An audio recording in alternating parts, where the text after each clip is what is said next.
izen gaz, hemen zeledon dau, segaitxik elkartu garen ben? Bere garaian lortu nuen Urrezko Zeledonen titulua, gero aukeratu ninduten presidente elkartean, eta Zeledon oso lotuta dago ere Alfredo Donai izeneko personaje batekin, hauxe da Alabesaren himnoa konposatu zuena, eta gertatu zen, oin dela 2 urte izan zela bere mendeurrena, orduan planteatu nuenik zerbait egin behar genuela. Zergaitik ez itzuli euskarara Alabesaren himnoa.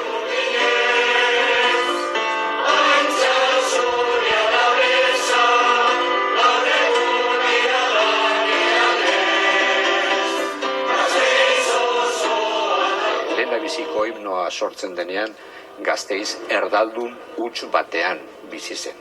Gaur egun, zorionez, Gasteiz elebiduna da gutxienez, euskeraz egiten duen jente asko bizi da, eta abestu ere egiten da euskeraz. Hain zuzen ere, hemendik eta abuztuaren 4an egiten den Zeledon jaia ere, Zeledon etxe berri bat egin du, abesten ari dira gaurko gazteak.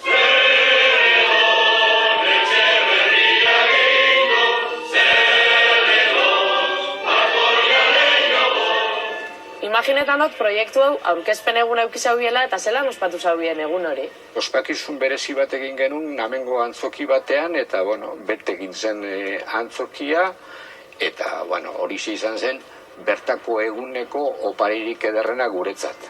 Gero oparirik bikainena izango litzateke euskarazko bertsioak edukitzea, gaztelerazko bertsioak duen arrakasta.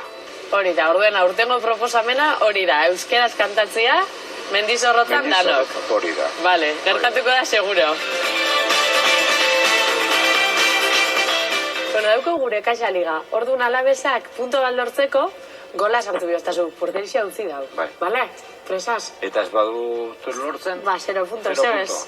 Así que a ver, puntotxo bat lortzen dauen. Bai, pres? Venga, ba, a tope, bai. Barrura doiala, animo! Hori da!